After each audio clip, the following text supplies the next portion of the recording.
And here comes everybody. This is great. I'd like to welcome everybody to the Partnership of Historic Boston's final talk, culminating talk in our fall series, Tyranny versus Liberty. Tonight, we're hearing from Dr. Chernoh Sesay, who's an associate professor of religious studies at DePaul University, and he's actually a superb teacher. He's received an Excellence in Teaching Award. He's going to be talking about petition after petition, Boston's Black Freemasons fight for freedom. Chernoh is working on a manuscript exploring Black Boston and the making of African American Freemasonry, their leadership. He's written for all sorts of journals and blogs, such as Black Perspectives, which is a scholarly blog on African American intellectual history. He's on editorial boards of journals. And something that I really especially like is that he is on the education committee for Old North Church Illuminated. That's Boston's Old North Church. And the Old North Church Illuminated is an organization that's actually dedicated to advancing public history in the context of the Old North Church here in Boston, I should say, slightly over there behind me in Boston. I'm actually in Malden, Massachusetts right now. Before Chernow actually starts the really intriguing talk for tonight, let me just let people know how we're doing things. This is Zoom, and we're doing, you'll be able to chat amongst yourselves. Indeed, I'm hoping to be chatting a little bit with you also. When you have questions, however, please write your question in the Q&A. That is separate from the chat because we can't do questions from the chat. You can do them in the Q&A. And indeed, everybody who thinks on questions or is intrigued with questions, go and look at the Q&A over the course of Chernoh's talk. And if you think a question is particularly interesting, you can sort of vote it up in the series so we know which questions everybody here is especially interested in hearing answers to. The structure for tonight, Chernoh will be doing this PowerPoint. He'll be doing a talk with cool pictures. That will be up to round about 8 o'clock or so. And then we'll go into the question and answer period. We're going to be taking the questions, as I said, entirely from the Q&A. I'll be looking in the Q&A and I'll be essentially reading off or summarizing the questions. We won't be doing questions aloud from members of the audience. So put your questions in the Q&A, but put your, thoughts, ideas, comments in the chat rather than in the questions with that. We'll be going till 8:30. Round about 8:20, 8:25 or so, we'll actually summarize things a little bit. And then I'll just tell you about the full series. But it's been this great series. This is the final sixth talk that we've been doing. This one's on Zoom. We've been doing them live, always on Zoom, but also a number of them have been live at historic sites in Boston too. So with that, why don't we go on over to hear from Chernoh Sesay, Chernoh Sesay Jr., Dr. Chernoh Sesay Jr., with petition after petition, Boston's Black Freemasons fight for freedom. Over to you. Thank you for that wonderful introduction, Roxanne. And I want to thank Sarah for first writing me and inviting me here. And I want to also thank Selena, who I think is doing some or has done some tech stuff. And then also, obviously, the Partnership of Historic Bostons for all the work that you do and for for hosting this wonderful series. And so I want to begin in terms of a little bit of framing. And so, yes, my talk, Petition After Petition, Boston's Black Freemasons Fight for Freedom. And just in this initial slide here, you have the tombstone for Prince Hall. If you've never been to this tombstone, it's in the North Boston's North End in the Cops Hill Burial Ground. So it's there, and it's interesting for a lot of different reasons. I put it here in part to highlight a petition writer and also the organizer of the first African lodge. And so Prince Hall is somebody that I'm going to come back to as we move forward in this talk. Next slide. So I want to begin with some framing. And so here you have this work by John Trumbull. This was painted in the 19th century, so it's his kind of imagining of this moment where the Declaration of Independence was signed. And so I'm starting with this picture, not because of the people that are in the picture, people like Benjamin Franklin, Thomas Jefferson, John Adams, but in fact, because of the people in the groups that the picture leaves out, including the petitioners that I want to talk about today. And so my talk today is in part a response to the narrative that Black abolitionism simply borrowed ideas about liberty and equality that were expressed in the Puritans' laws and liberties, and that did gain unprecedented amplification during the American Revolution. Instead, I want to outline how Black abolition, in the form of several late 18th century anti slavery petitions, responded to the contradictions of the laws and liberties that the Puritans articulated. The petitions are some of our best evidence about late 18th century Black politics, and for this reason, they have in fact received a great deal of attention from historians, even if perhaps there are some of you in the public who are hearing about them for the first time or who have not heard as much about them as you would like. And so I want to illustrate the relationship of Black abolitionism to the American Revolution. I want to talk about the role that Black people played in ending their own enslavement. And I also want to highlight the legacies of race that evolved from colonial Massachusetts. And so a bit more framing here. Next slide. Next. Oh, great. Thank you. So understanding the petitions is related to how we think about slavery in Massachusetts and New England more broadly. And so here you have an excerpt of some of the laws from the Puritans' Body of Liberties, and which you can see here was first fashioned in 1641, and then had subsequent revisions and additions. And then you also have the 1700 pamphlet written by Reverend Samuel Sewall, The Selling of Joseph. And so several things here.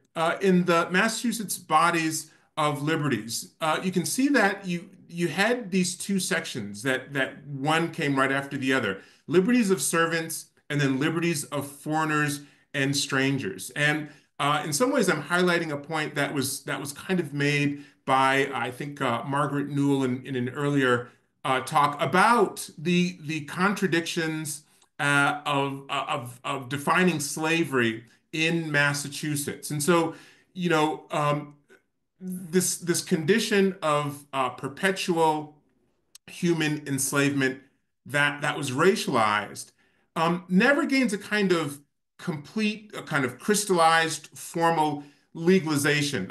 It certainly exists clearly in Massachusetts society, but there is this in some way shading between, you know, a servant versus an enslaved person, and there's also this kind of collapse, if you will, of an enslaved person onto these categories of foreigners and strangers. So on the one hand, you know, there are these codifications by that see Black people as distinct, that see African enslaved people as distinct, but that at the same time incorporate those people into these other categories that we don't necessarily associate with human bondage.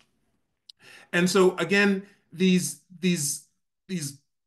parts of these laws, these liberties that I've excerpted, highlight some of the complications of these categories of servant, of slave, and even of a foreigner or stranger. And this is related to Samuel Sewall's pamphlet because, on the one hand, the pamphlet is one of the first anti-slavery pamphlets written in the American colonies, and Sewall is citing the Bible, and he's making these arguments saying that slavery is wrong. But historians have shown that this pamphlet is in many ways also a reaction to very turbulent times that were occurring in Boston. And that moving into the 18th century, Boston as a center of commerce, as a site within a larger kind of British Empire, was gaining increasing economic importance. And as a consequence of that, and also because of these wars with indigenous people on the boundaries of this colony, Boston is experiencing a lot of influx. And so one of the responses, or one of the reasons that Sewall is writing, is against slavery, but also as a consequence of all of this kind of change that's going on. And part of that change involved increasing numbers of enslaved Africans arriving to this colony. So on the one hand, Sewall argues against slavery, but on the other hand, he also argues that Black people can never really be equal political participants in this society. So in these two documents, we see the ambiguities of slavery and of race very early on in colonial Massachusetts. And I want to argue that these texts illustrate in many ways evolving ideas of race that are foundational and fundamental in colonial New England society and Massachusetts and Boston more specifically.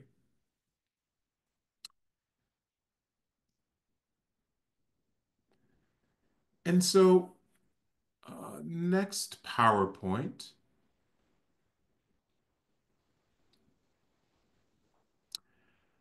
So, understanding the petitions is linked to how we understand slavery.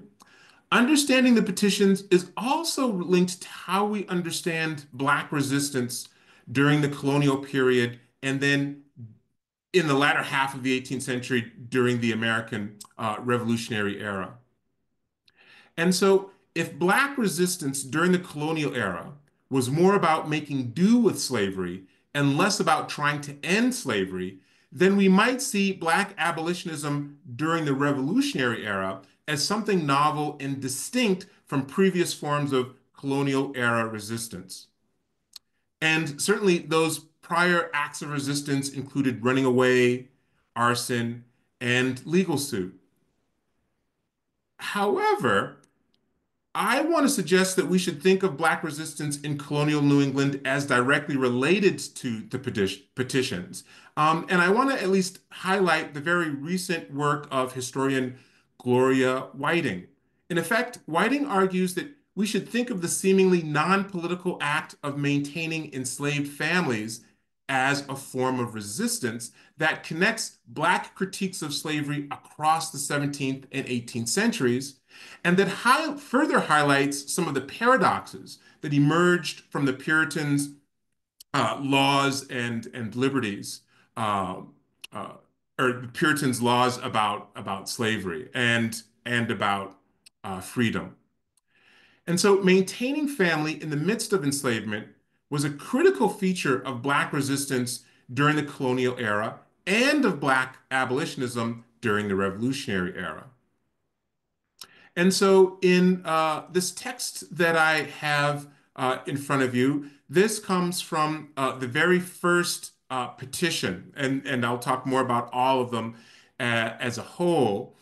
This language is interesting. And this author, Felix, we don't know a lot about him, but we do know that he was probably free when he wrote this and that he was of African descent, and that he probably wrote this in at least consultation with empathic white people.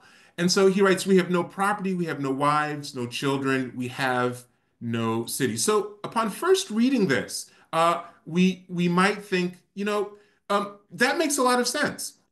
As enslaved people, it was very difficult, if perhaps even impossible, to have a family, right? You could any member of your family could be sold away. However, and here again, I kind of want to bring Gloria Whiting's argument into play in what I'm doing here. The rhetorical argument in this petition obscures the fact that, in fact, enslaved people of African descent did have property and they did have family. Slavery meant that having property and family were always precarious conditions. That's true.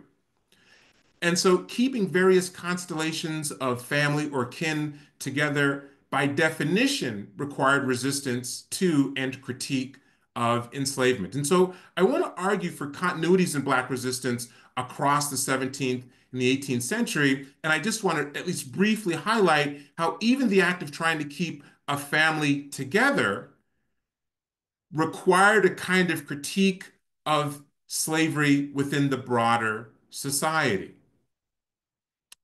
Next slide. And so here I want to move to three broad interpretations of the petitions. One interpretation of the petition, and in some ways this links back to how we think of the American Revolution. Um, one way to think about the petitions is that they amplify revolutionary ideas. And this is kind of where I began the talk. In other words, Black people heard this language of liberty and of natural rights and of equality, and, and they picked it up. It sounded good, it was useful, it made sense, it applied directly to them, and so they mirror this new language. That's one interpretation. A related but also different Oh, and I should say, actually, that related to that first interpretation is linked to kind of a certain understanding of the American Revolution. And so, if one understands the American Revolution really as the birthing of democratic ideas in a kind of unproblematic fashion, then the petitioners, in fact, become kind of the best representatives of that argument. A linked but different argument also is linked to kind of a different understanding of the revolution. There's a lot of recent work that is fairly critical, if not cynical, about the possibilities raised by the American Revolution. And there are kind of two aspects of this. One aspect is that, in the context of the American Revolution, a place like Boston is really the birthplace of freedom. Well, we've begun to problematize that, and this series, in fact, problematizes that by looking at the complexities of slavery in colonial New England.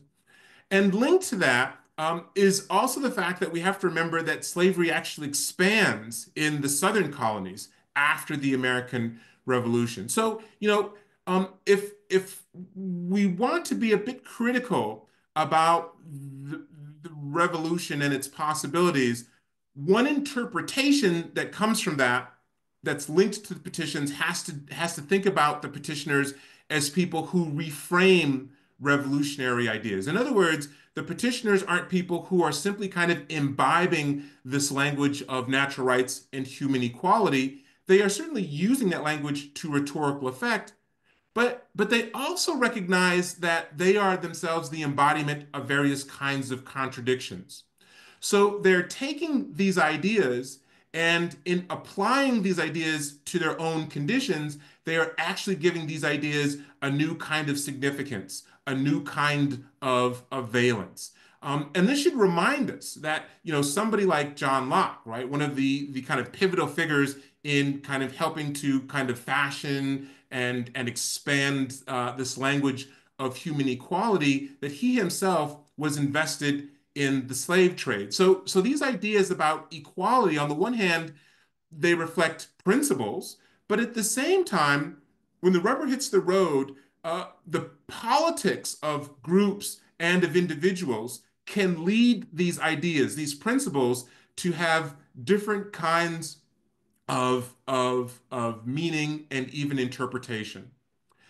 The last interpretation of the petitions is that they reflect really an alternative political tradition. That, yes, the petitions reflect the language of liberalism and of republicanism, but in fact, the petitions also reflect the lived experiences of enslaved people, and these experiences of slavery gave the enslaved people a perspective or perspectives on freedom that could not be understood or articulated that easily by their white peers.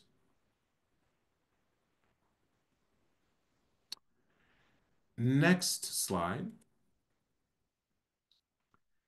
And so, with that framing, I want to talk a bit more about the petitions or the act of petitioning in general before I move to the petitions themselves. And so here, I want to talk about briefly various other kind of political strategies. And so, in addition to the petitions, and so petitions themselves reflected issues, concerns, and questions that were sent directly to the government. In addition to petitions, other forms of publishable public protest existed, like circulars, pamphlets, and newspapers. And there were also subscription lists, and these effectively were lists of names where groups of people signed on to a particular cause, like, for example, boycotting a particular good. So petitions are used by everybody, and they're ubiquitous, but they are one amongst many different kinds of ways of drawing public attention to a cause. Next slide.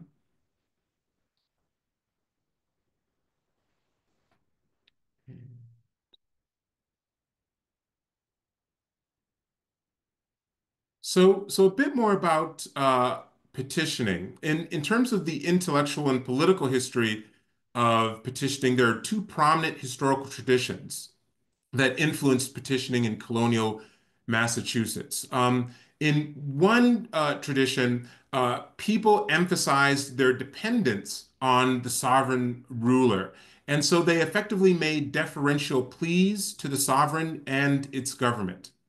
In an aligned but yet different tradition, one that comes a little later in the 17th century, you have the petition of right. And this form of petitioning emphasized that the people had particular rights and that they could make certain demands or even critiques of a ruler if the ruler was abridging those rights. Now, most colonists in Massachusetts, didn't know these prior traditions, even though they kind of frame petitioning broadly. What is really most important to understand about petitioning is that it happened all the time, and that in Massachusetts, people were always writing to the general court with all manner of problems and requests. And it's also important to remember that when Black people are petitioning, they highlight various aspects of these kinds of prior traditions. Next slide.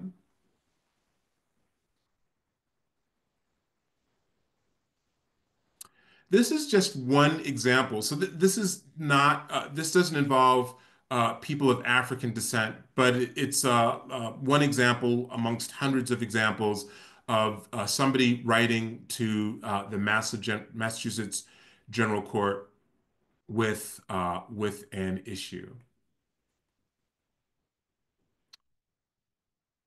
Next slide. Um, I want to move from talking about petitioning to talking about the timing of petitioning. And so, Black abolitionists, while they were employing principles of rights, they were also paying very close attention to shifting politics. And so in the first petition, the January 1773 petition, its authors underscored that, quote, many slaves living in the town of Boston and other towns in the province were, quote, the king's subjects. So it's really important to remember, right, that when the first petitions appear, we are headed, the tensions between the colonies and Great Britain are ever increasing.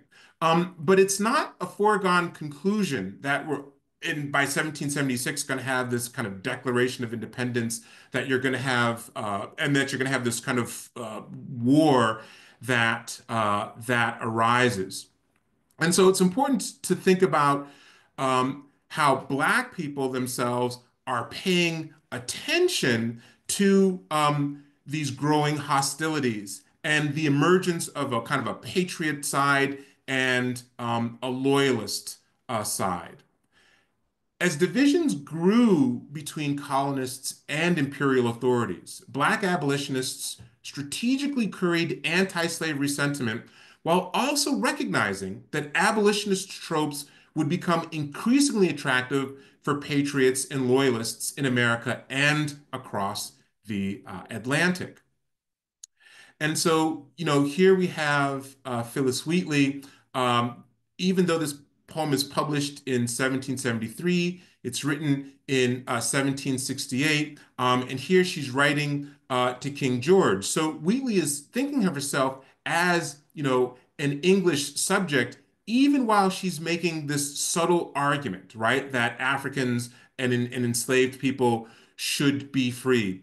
So by the 1760s, we're getting people like Wheatley, and then in the 1770s, like people like the petitioners, who are making these subtle yet quite significant arguments about the importance of emancipation, but they're doing it and in the context of growing tensions between patriots um, and loyalists.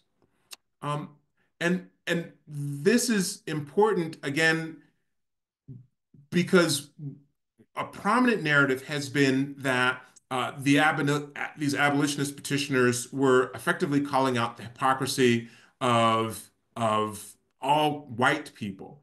But when we consider the tensions that existed within the colonial environment, we have to think about African American petitioners, even as they're arguing against slavery, are also making decisions, very political decisions about who can kind of best support their arguments.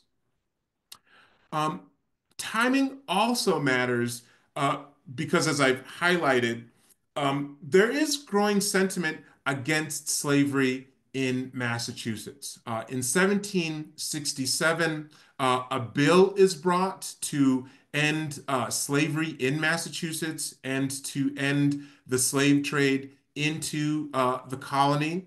That doesn't pass, but interestingly enough, some of the people who help to push that bill forward are Samuel Adams, James Otis, and John Hancock. These are people who become effectively patriots during the Revolutionary War, and these are some of the people I think that the petitioners want to kind of curry favor with. At the same time, we have to remember that at this point, the colonial governor of Massachusetts um, um, is somebody who is trying to maintain order in the province. And so within the colonial government, you have these rising factions. And those political factions at least played some small role in determining whether petitions by the enslaved would be heard and whether they might move they might move forward. It's also the case that in the 1760s, the number of manumissions in probably in Massachusetts, but we know for sure in Suffolk County, which includes Boston, that the number of manumissions were increasing. We also know that the number of suits brought by the enslaved were also increasing. Between 1763 and 1787, there were at least 20 enslaved people in Massachusetts who brought suit against their masters.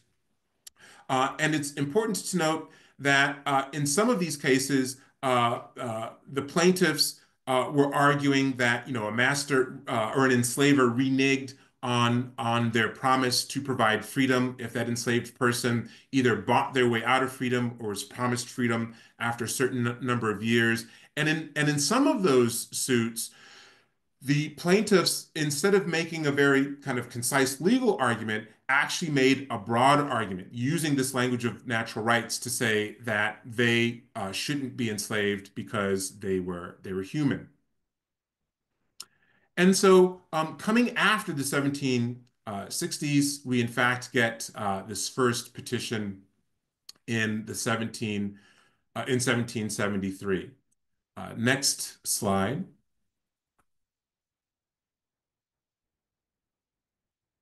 This gives you a brief overview of what I'm broadly calling petitions. The ones in text are ones that seem to have been sent directly to the Massachusetts government.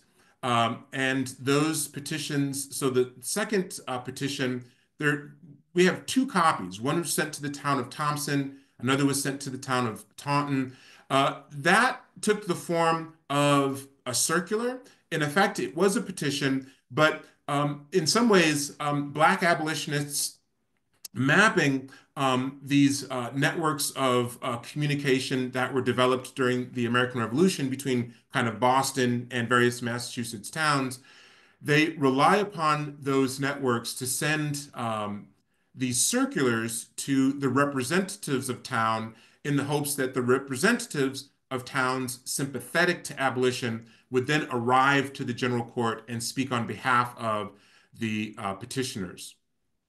The May 25th, 1774 petition was not published, but this can be found amongst the Jeremy Belknap papers at the Massachusetts Historical Society. And this unpublished version, I think, strongly suggests that you had an interracial group of people who were working on various drafts of these petitions and then sending out particular revised versions. So you can see here that this campaign, this petition campaign begins in 1773, and then it ends in 1777, just outside of the formal declaration of war between the colonies and Great Britain.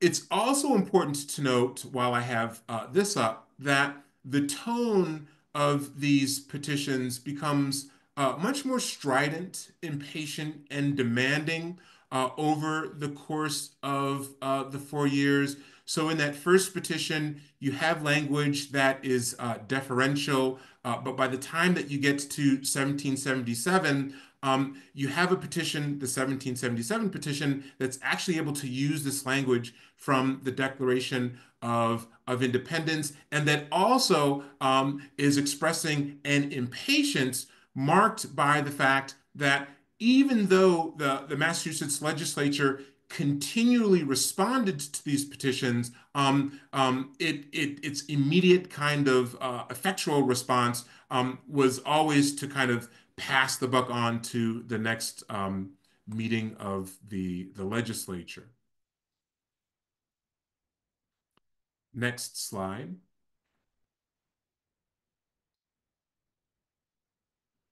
So here I want to talk about the content of the petitions. This excerpt comes from the second petition, and there's several things here that are really interesting. One of the things that I want to highlight is that you clearly have the usage of this rights language, but this principle, this language of rights, and the principles that it brings to the fore sit or are juxtaposed with, one could think of the slavery the way it was enacted in New England. In other words, you have an emphasis on rights, but you also have a kind of pragmatic emphasis on the fact that um, uh, rights language could be used not just to argue that Black people had the right to their bodies. That same language could also be used to argue that enslavers had rights to their property. And in this case, their property would be that of enslaved people. So, in mention here about the Spanish, there was a tradition in Spanish slavery that allowed for in their colonies that allowed for the enslaved to effectively buy themselves out of slavery. And so, knowledge of that might have come from enslaved people who spent time in Spanish colonies and eventually were traded to New England. It might have also come from New England enslavers and merchants who were familiar with the transatlantic slave trade and its complexities. And so, again, the point here is that we have a kind of intermixture of principle, but also of pragmatism. We have the emphasis on these kind of new emerging ideas, but I think there's also here an emphasis on the way in which, or on the ambiguities of slavery as it was practiced in colonial New England. Um, Also, then, as I put here, we have effect then reparations. So as much so by recognizing, right, that enslavers might have to be compensated for freeing their enslaved. On the flip side of that, there is this argument that the enslaved should be compensated for what was effectively free labor. Next slide.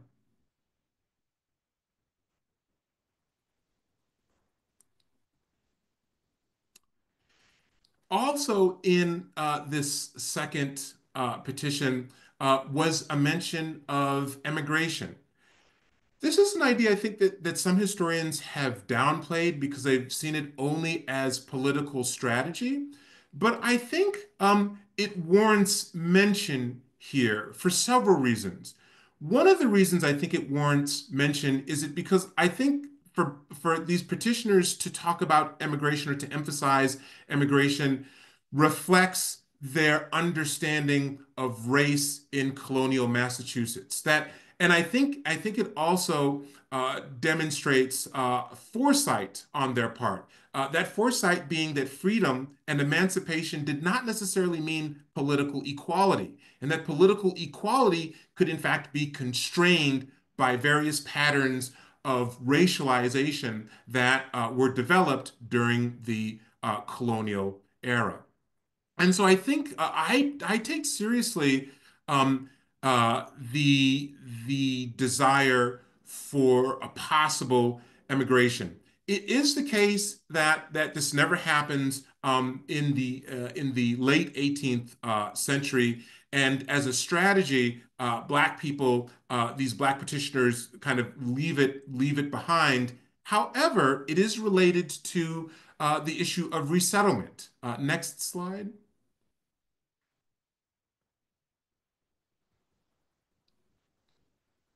And so this comes from a petition that was reprinted, excuse me, in the Massachusetts Spy, and and it was basically the petitioners asking if some land could be set aside just for them. Uh, in this June 1773 petition, these writers addressed Governor Thomas Hutchinson and the House of Representatives, and they asked, quote, if, quote, Your Excellency and honors would be pleased to give and grant us some part of the unimproved land belonging to the province for a settlement, that each of us may there quietly sit down under his own fig tree and enjoy the fruits of his own labor. And so, again, this doesn't happen, but it's also important to recognize that the Massachusetts General Court received all sorts of petitions about issues of land. And so issues of territory in Massachusetts, and in fact throughout the colonies, always loomed large. Contested geographical and political borders involved the interaction of indigenous and colonial governments, groups of native people, and individual colonists. The Massachusetts General Assembly constantly decided upon cases related to the granting of territory and the adjudication of land disputes. And so, from a Black abolitionist perspective, if imperial and colonial governments could coordinate to foster the removal of people from Africa, if they could also organize against the slave trade and slavery, then perhaps they could manage a new settlement. And so it was strategic, if not also, I would argue, feasible to ask that white anti-slavery activists and even a broader white public might support some kind of African resettlement. Next slide.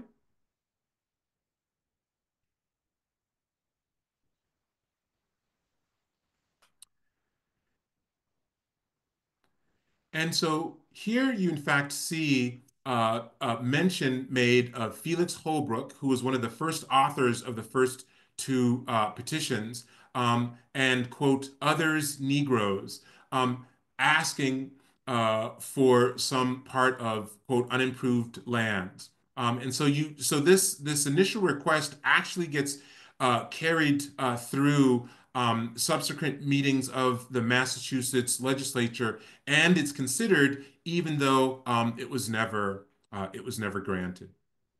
Next slide.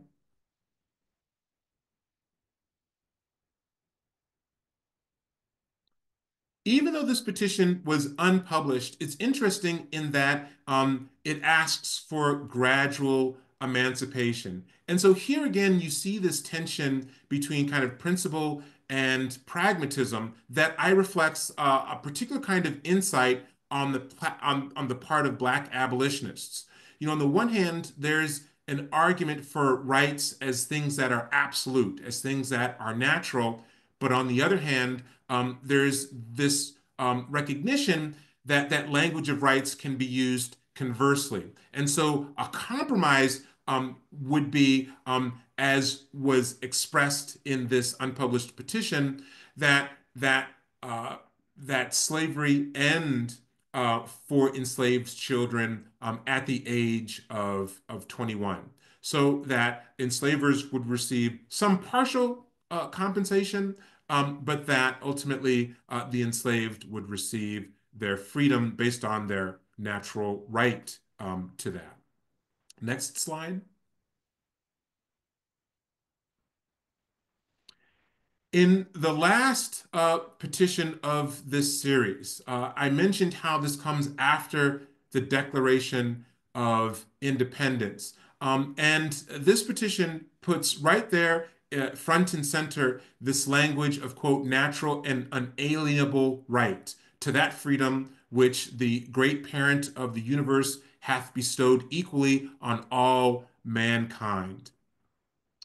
It's also interesting that you have a kind of a nod to family here. I made an earlier point about family. However, here the families that are discussed are families in West Africa, and so this idea of family, both families rent apart in West Africa and the inability of the enslaved to have families in North America, I think reflected not only the emergence of this language of rights, but also the emergence of a kind of emotional, sympathetic language that in some ways would have taken root, I think, amongst individuals who lived with the enslaved. And so this reflects yet kind of another complexity of slavery in New England. People of African descent were certainly marginalized in a profound way, but at the same time, they did engage with white people and their enslavers in kind of these everyday, intimate relationships. And so this language of rights plays right along with a kind of a language of emotional sympathy. And certainly the combination of the two becomes very effective in helping to erode slavery in Massachusetts. Next slide.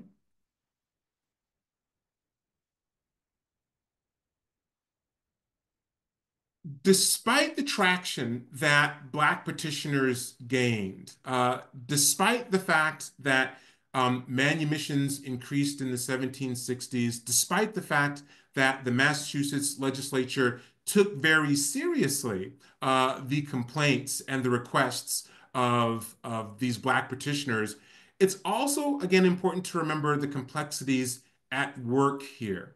And so here again, this highlights one of, I think, the legacies of race that extends from colonial Massachusetts into the 18th and even the 19th, 20th, and 21st centuries.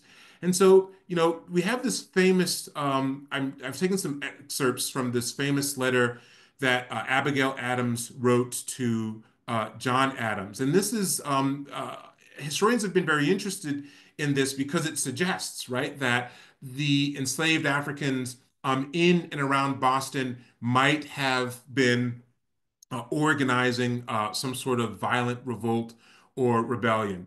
It's interesting, or I should say, it's important that we talk briefly about this letter because it does highlight the context in which these petitions are taking place. So on the one hand, petitioners are having to kind of read the tea leaves in terms of who has power between patriots and loyalists and who can kind of best help them. And the petitioners also, I think, had to be wary of uh, even sympathetic white people or sympathetic anti-slavery feeling that would be fearful of Black petitioners overstepping their bounds. And so, it's one thing to ask for the end of slavery, but in fact, how are you doing that? And so, I use Abigail Adams not to suggest that all white people in Boston were paranoid about a revolt, but for me, this quote does suggest that the petitioners always had to reflect upon a political context in which people could look askance at their critiques of society by aligning the petitions with the possibility of some sort of revolt for freedom. Next PowerPoint.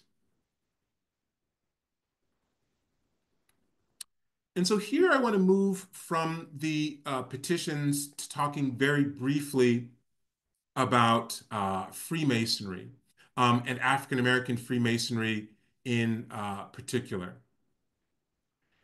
And so by the late 18th century, Freemasonry had spread throughout Europe and even touched on African shores. And it's possible that in the Caribbean, there might have been various lodges that had Africans as initiates.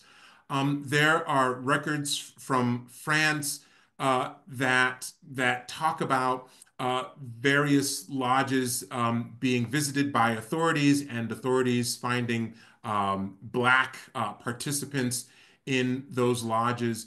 But it's important to note that the African Lodge in Boston was the first lodge in Masonic history to be founded and populated solely by men of African descent that explicitly understood themselves in modern racial terms.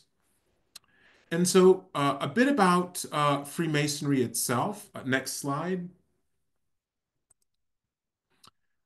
Freemasonry started in the early 18th century, and it was part of the Enlightenment and a kind of growing Enlightenment cosmopolitanism. It grew out of the proliferation of various kinds of social clubs in Western European cities and a growing interest amongst all sorts of people about empirical approaches to understanding how the world works. And so this depiction, you have people, kind of looking at this mechanized model of the universe or an orrery.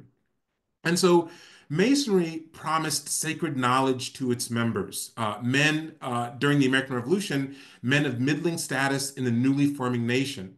And it helped legitimize aspirations and habits of social mobility. Within the lodge meeting room, Masonic brothers counterpoised hierarchy with democratic participation. Freemasonry ritualized the belief that the craft of stonemasonry reflected a sacred occupation and an art from which could be extracted rules for understanding the function and future of society. So themes of patriotism, immigration, cosmopolitanism, and Black urbanity were all interconnected as the masonry of African descended people emerged from Black abolitionism. Next slide. Uh, the expansion of Freemasonry in the American colonies included indigenous people. And here you have a picture of Tyendinaga or Joseph Brant, who was a Mohawk. He joined a lodge. He actually traveled to London and in an attempt to gain money to create schools for indigenous people um, in North America. Um, Next slide.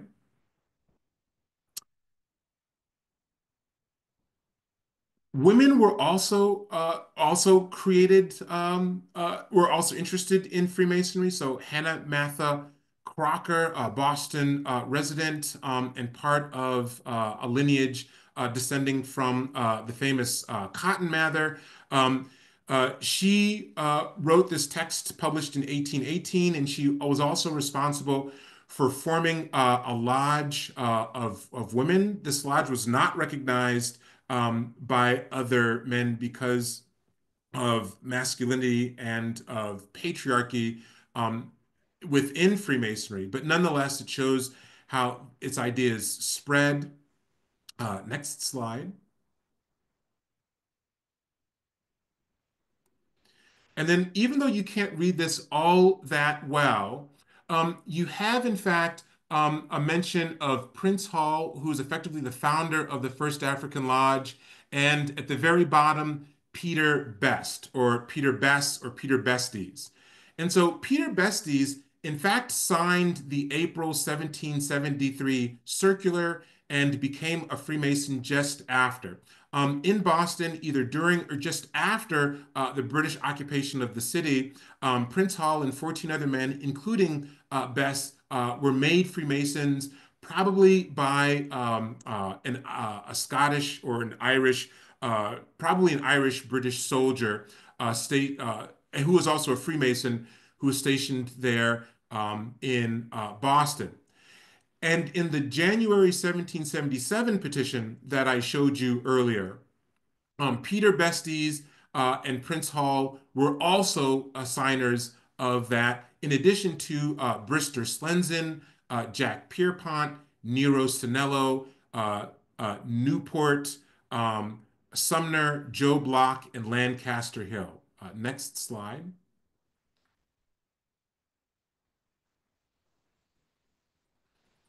I've circled Prince Hall and Peter Betts in this roster coming from 1778 of the first members of this African lodge. And so, again, these men entered into this lodge in either 1775 or 1776.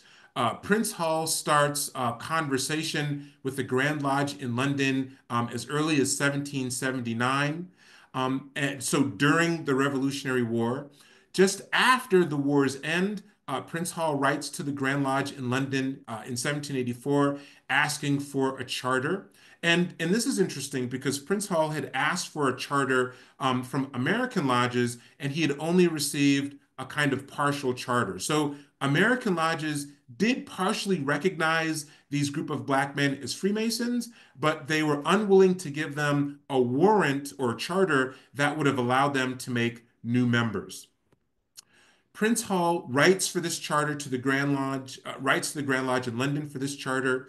He receives it in 1787. And even before he receives the charter, the lodge began initiating members. The lodge met probably in people's houses and in various taverns in Boston, and it certainly met regularly according to Masonic regulation. Next slide.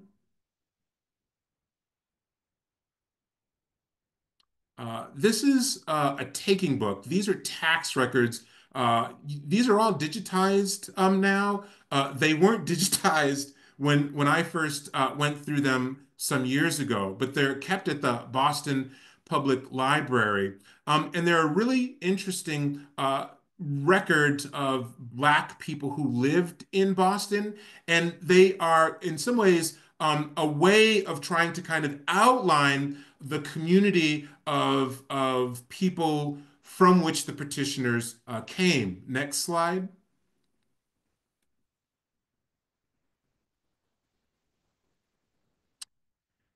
This is a copy from one of the online digitized versions. I've outlined Prince Hall, and you can see there Prince Hall Jr.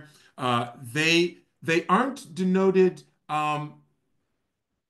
as I'm having problems reading that. Oh, as black here, but in other places they are. Next slide.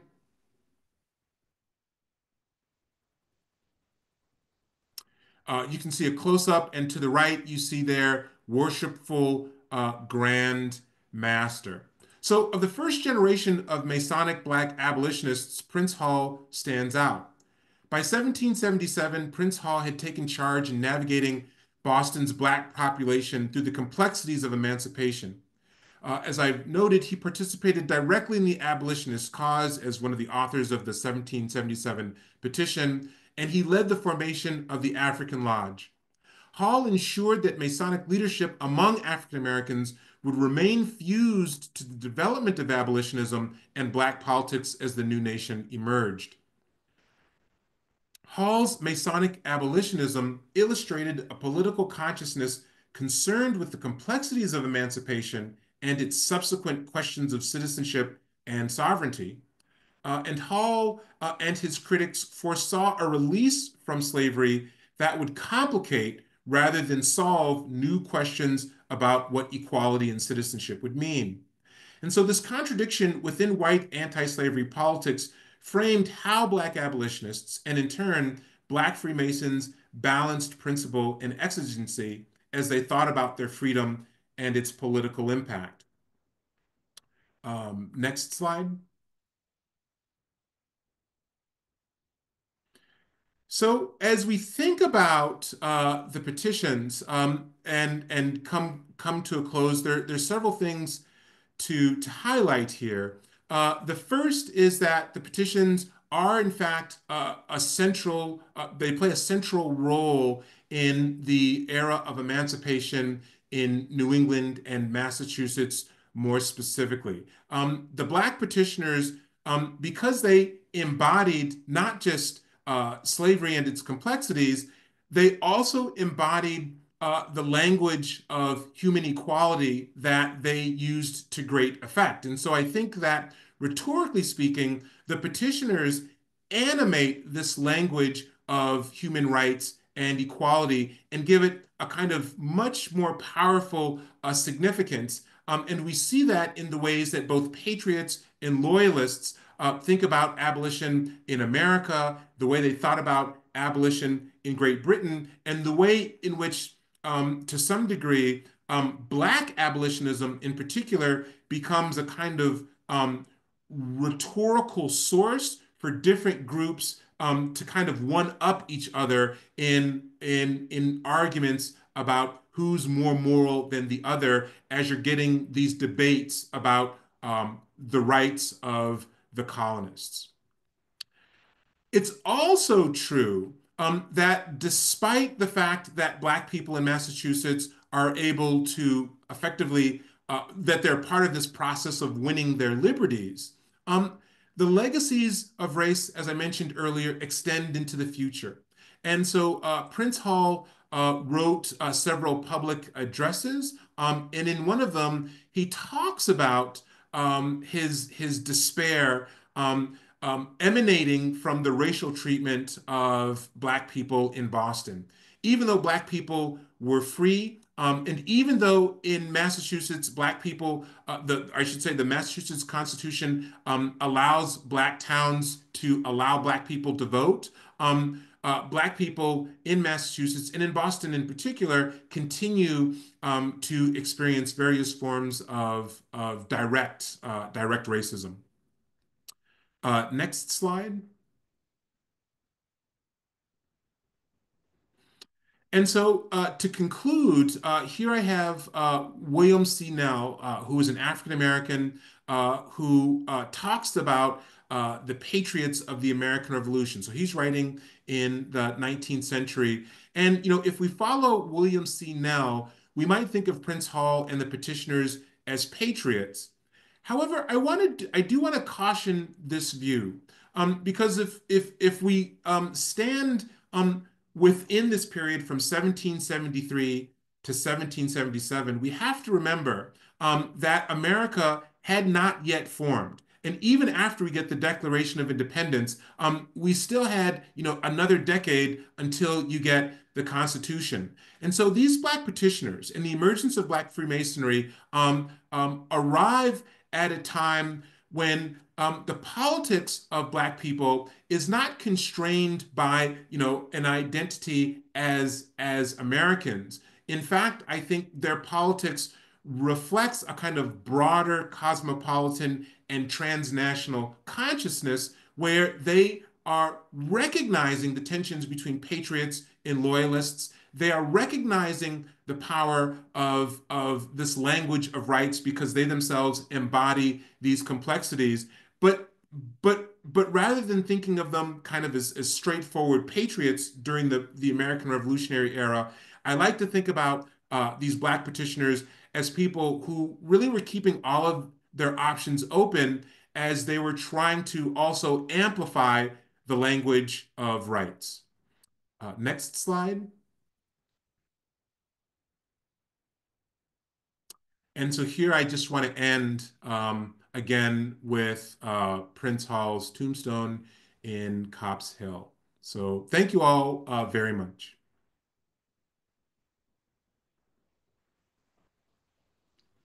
What a great presentation. This is why we need public history, because I've just learned all sorts of things that I had no idea about, including, for instance, that, what was it, in 1767 or 68, was it, that there was a bill to end slavery in the Massachusetts legislature. I had no idea of that. I had no idea of Hannah Mather Crocker. I knew of Prince Hall. And by the way, we have member of Prince Hall Lodge on the here in the audience, and the chat has been really, really vibrant, and we've got all sorts of questions in the Q&A. So let's go straight to these questions at this point. I want to start with the question about the petitions, because we've had actually several versions of this question. Can you say more about where and how you found the petitions, where they're at, how you stumbled across them? Are they easy to find? Um, I hadn't known of these. So the first excuse me, the first petition is actually published in an annex to a pamphlet that was published by Ezekiel Russell. I believe it was Ezekiel Russell. Um, I'm pretty sure it was Ezekiel Russell. And Ezekiel Russell is interesting because he publishes a lot of other anti-slavery material. But he also, in the early 1770s, has these Tory leanings. So we can think of him as a kind of anti-slavery activist, but he's also not somebody who is really supportive of, these kind of growing patriot claims. Now he eventually he stays in North America. He doesn't kind of leave with the British, but directly to the point, that first petition is published as part of this annex. The manuscript copy is to my knowledge currently not kind of in existence. The circular that followed in April 20th, 1773, the Massachusetts Historical Society has a manuscript copy of that. There's at least two other manuscript copies, one in the leaflet collection at the New York Public Library, and another in, I'm forgetting the collection in I think Columbia University's library. I'll skip down and then jump back up. The 1777 petition is in the Massachusetts Archives collection, right there in the state archives in Boston. And then the ones from July 29th and 1793 and January 1774, original manuscript copies of those, to my knowledge, also don't exist, but they are republished in those newspapers. And then the Jeremy Belknap papers at Massachusetts Historical Society have a number. I highlighted one, but there are in fact a number of unpublished drafts or even scraps of petitions that never make it to the light of day. Fascinating. So you had to dig a fair amount for these. There's been a lot of questions and sort of conversation around the language of the petitions. And as one person said, the language of the 1777 petition is so close to John Adams' Massachusetts state constitution language. Is there any indication, oh, Sarah was asking this, that he would have read these petitions? And another question here, um, let's see, I'm wondering if the language of the petitions is similar to or different from the rhetoric of white slave owners in manumission grants. There's actually a whole side chat conversation on the manumission language. And also wondering, does the language of the petitions parallel or influence or draw upon, depending on the timing, Elizabeth Freeman, Mumbet as she's also sometimes known, but her name, Elizabeth Freeman's successful legal case to basically become free and end slavery in Massachusetts. So the language is fascinating. Yes, and so I think in some ways the kind of broader framing here is that these petitions are the result of interracial coalition and collaboration. It's not just Black people doing this outside of broader Revolutionary era contexts. Yes, Adams absolutely would have read the petitions. In fact, he is reflecting. This is in the 1790s, much later. But Adams, along with, oh gosh, it's in the Belknap papers.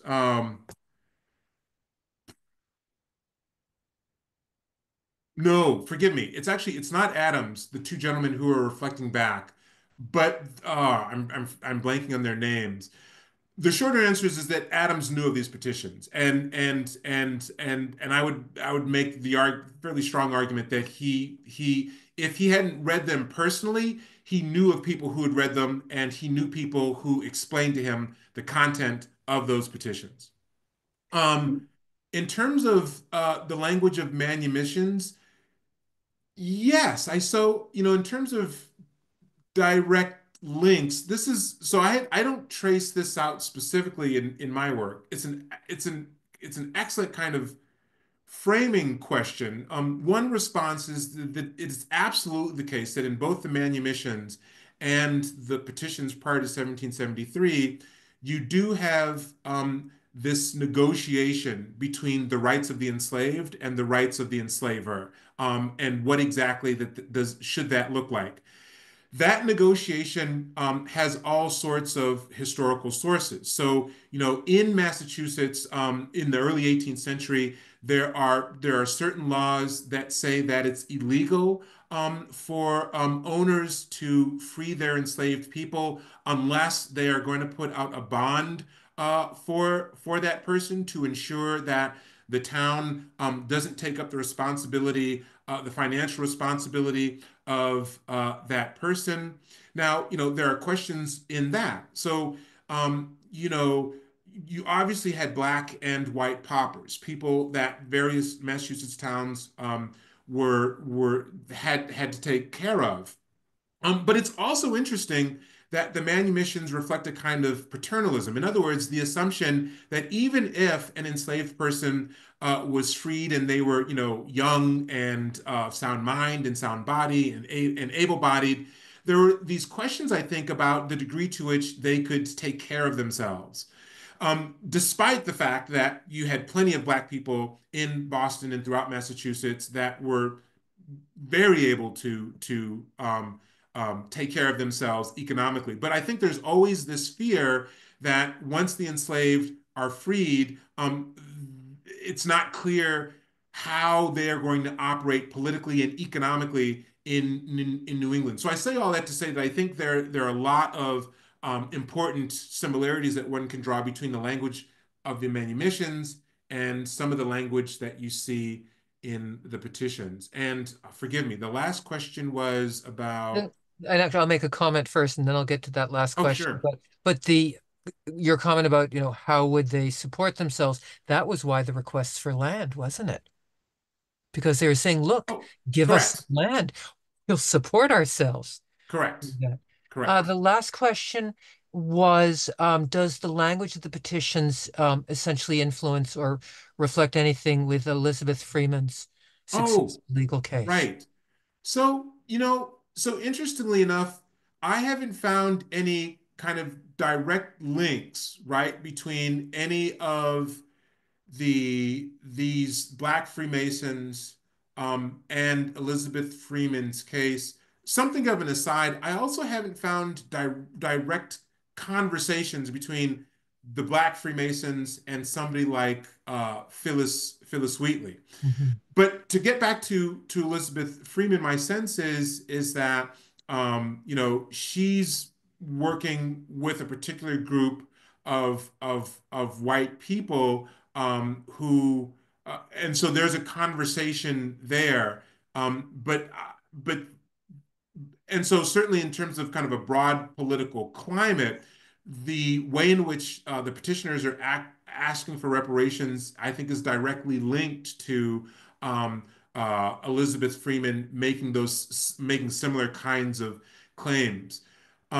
Direct linkages through African descended individuals, I have not found. Okay. Interesting. Jean Pickering has a question. She's been very active. She's a researcher, among other things. I suspect she has a very rich life. She put a question in pointing out that the response of the legislature, and I can't remember which petition this was, but when the legislature responded, um, was speaking of personal emancipation of the petitioners rather than the abolition of slavery in general. Do you read the petitions as asking for abolition broadly of a group of people, a class of people, or more personal for themselves and their families? Personal emancipation. So I, um, so I, the short answer to that is I see the petitioners as as really wanting to make the claim that emancipation should happen for everybody. That rhetorically they are always keeping that argument active. At the same time, I think that the petitioners are also always cognizant of their audience and the scope of that audience. And so, by so 1780, Massachusetts has fashions and ratifies its state constitution. And that state constitution declares that all people are equal. Now, you also have these court cases in the 1780s that are leading up to that. So despite the compromises that the petitioners are the rhetorical compromises that the petitioners are making, I do think that the central feature of those petitions, the thing that really animates them, is this idea of a human equality, rights for everybody. Now, alongside that, there's a recognition that you have tensions within the Massachusetts legislature, and so this is before, right? We get to the Constitution, the state constitution. When you get to the state constitution, that I think changes the politics even of the principle, because there, and apparently black people could vote in Massachusetts, unlike other New England colonies turned states, and certainly the southern states.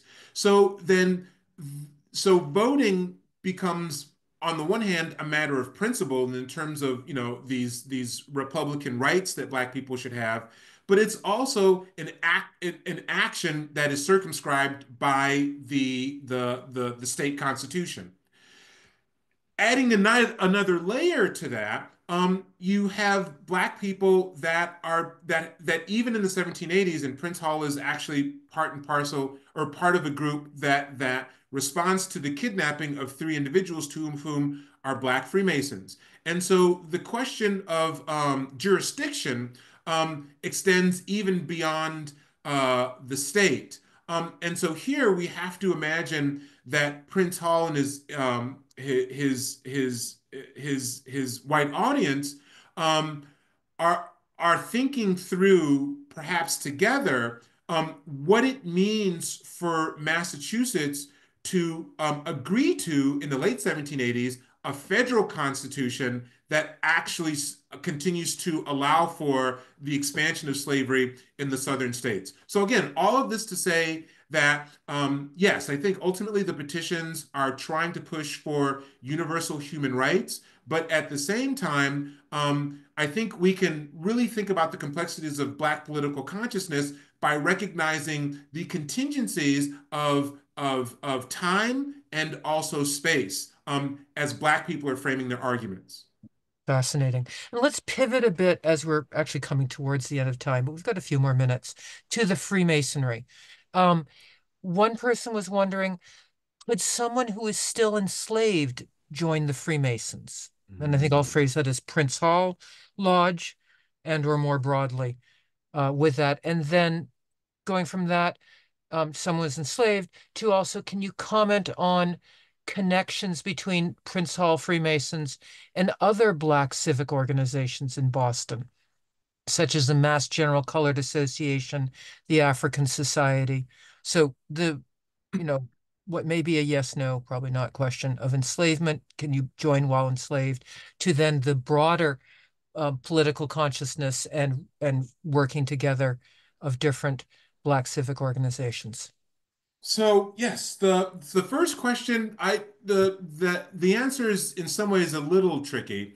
The short answer is that technically an enslaved person could not become a Freemason. This is outlined in Anderson's Constitutions, one of the kind of foundational documents that helps to frame the emergence of this voluntary, association in Western Europe.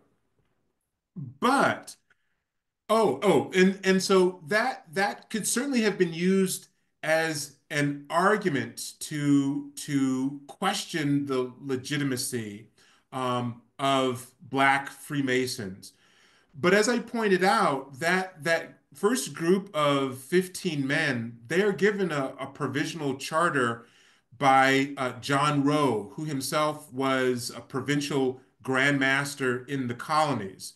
And there's some evidence that implies, anyway, that Black Masons, well, certainly Prince Hall, the Grand Lodge in London asks Prince Hall, what's going on with all of these white lodges, after the war breaks out, because the Grand Lodge is no longer able to kind of oversee those lodges.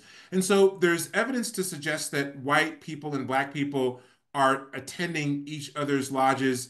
And this would suggest again that those Freemasons, those first Freemasons, were free. Now, in some ways, the question is a vexed one because if somebody, even in a place like Boston, was enslaved, but let's say had run away from another place, it certainly works in their interest to obscure that bondage. So, technically speaking, all the evidence would suggest that these people were free, and and that if any of them, if somebody could make a claim on them, that they were able to obscure that so that they were able to continue to practice their masonry without anybody calling into question their status as a free person. Masonry in the church, so the Thomas Paul is one of the founders of the First Baptist Church in Boston, and he is a leader amongst other Black leaders like John Hilton. So moving into the 19th century, but the short answer to that question is you had members, Masonic Black Masons, who were also part of the first Black churches in Boston, and who were members of the Massachusetts General Colored Association. Fascinating. How widely were the petitions known, do you think, amongst Blacks living in Boston and the area beyond? Um, I'll ask that, and then another question around Indigenous people seeking freedom. Then So the direct evidence of that comes from this April 20th, 1773 circular that was actually sent to at least two towns. So there's direct evidence that towns, just outside of Boston, um, or at least the representatives of those towns, knew about the petitions. It's also, and here this evidence is indirect, but it's also the case that uh, that there were several Massachusetts towns in the periphery of Boston, and even slightly farther out, who mentioned receiving petitions from enslaved people, and you see this in the newspapers, and towns that talked about wanting their representatives to argue against slavery on behalf of the town as the representatives went to the general court. So there is some direct evidence, and there's much more kind of indirect evidence that towns throughout Massachusetts knew something about these petitions. It's probably the case, though, that Boston and its kind of immediate periphery were the places where the petitions were most broadly known. have you come across any evidence of petitions from indigenous people, indigenous slaves, as we know that enslavement Well, of indigenous yes. I mean, people was? so when I didn't talk a lot about this, but if I didn't really mention it, but I did imply it. So if you look at the records, the journals for the House of Representatives, which are all online, you see constant petition after petition from various indigenous people making claims to land and raising various issues about their status.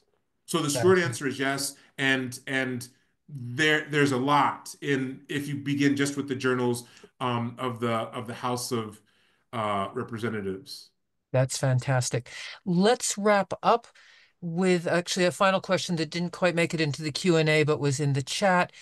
Can you say a little bit about your current involvement with community involvement and what you're doing with history and community now and community education?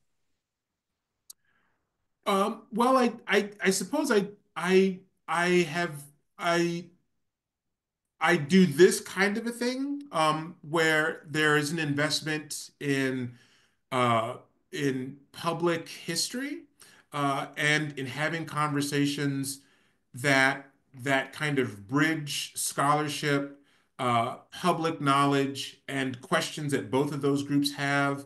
As you mentioned, and thank you for it. I have done a lot of work, and currently I'm on the educational committee for Old North Illuminated.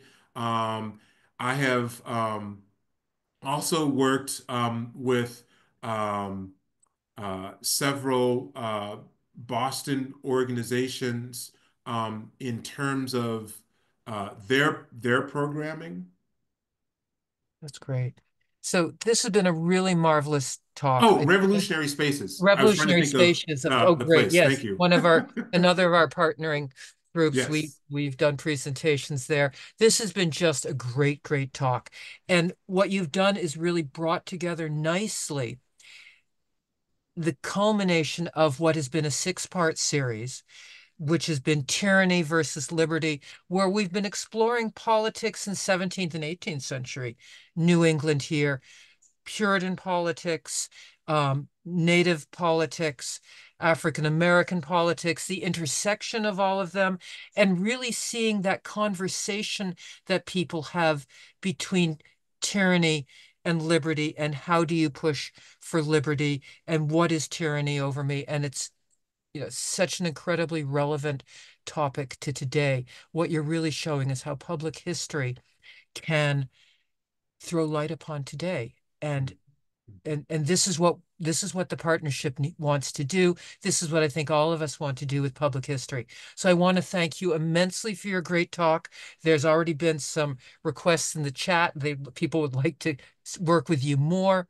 The Slave Legacy History Coalition, which Egypt Lloyd, who founded that, presented with Margaret Newell at the Boston Public Library just a few weeks ago. They're interested in your work. Other people are interested in the work. So I'm hoping that with this talk, we are also helping to expand the shining of what you've been finding out, shining that light more brightly and educating more people. As folks know here attending, um, all of these talks are recorded. This talk will be up within about 5 days on the Partnership of Historic Boston's YouTube channel. You can find the connections to the prior talks, and in a few days we'll actually email out, and we'll also post on our own website the connections. Sarah, do you think you can type into the chat the connection of historicbostons.org for people to go to? And I want to just say, I'm so delighted that everybody, all of you here, have been able to join us. I hope that you have really gotten a lot out of this talk. I certainly have. I want to go and find out a heck of a lot more now. And indeed, our talks throughout the past now total of 6 talks in the Tyranny versus Liberty series. We've got all of our talks on YouTube from the past, I think, at least 2.5 years or more. since essentially COVID hit, and we, like everybody, switched from doing purely in-person stuff to doing Zoom, and then thanks to the Mass Humanities grant, we've been able to also get our hybrid talks, the ones that have been, for instance, at the Boston Public Library or Old South Meeting House, jointly on Zoom. We've been able to get those also um, published or shown. So with that, let's wrap up our talk. I would love to let people know about our next event in January that we'll soon put up on the screen. Because while we are ending the fall series, and I must say the partnership is rather exhausted from it, in January, on January 29th, which is about a month and a half from now on a Wednesday, we will have Joe Palumbo talking about signs, such as those ubiquitous historical marker signs about New England, signs, stories, and unraveling myths. This will be purely an online talk. It's up on January 29th. You can go and sign up for it now. There is indeed our website, Historic Bostons, notice the plural, because we're the partnership of Boston, Massachusetts and Boston, England. That's what we started as, and then we've expanded. Historicbostons.org. And if you have found the light that all of our speakers and the partnership and you, all of us together, are shining on public history, we really do also encourage you, if possible, to donate. We really appreciate it. The partnership is actually entirely a volunteer organization. All of the donations go towards producing more talks. We actually run at a deficit all the time. And we would love to get your donations. It would really be an immense compliment and appreciate it if you are able to donate. There, of course, is our lovely little scan code if you're able to donate. You can also find out a lot more about the Partnership of Historic Bostons at our website. We've been in existence for well over 20 years at this point, and we really seek, with your help and with your participation and with your knowledge sharing and helping us find great presenters, we really seek to shine that light upon 17th century New England, upon the many peoples and many groups and many angles of history. So thank you very much for an incredibly successful fall series, Tyranny versus Liberty, and we'll see you at future events. Bye-bye there.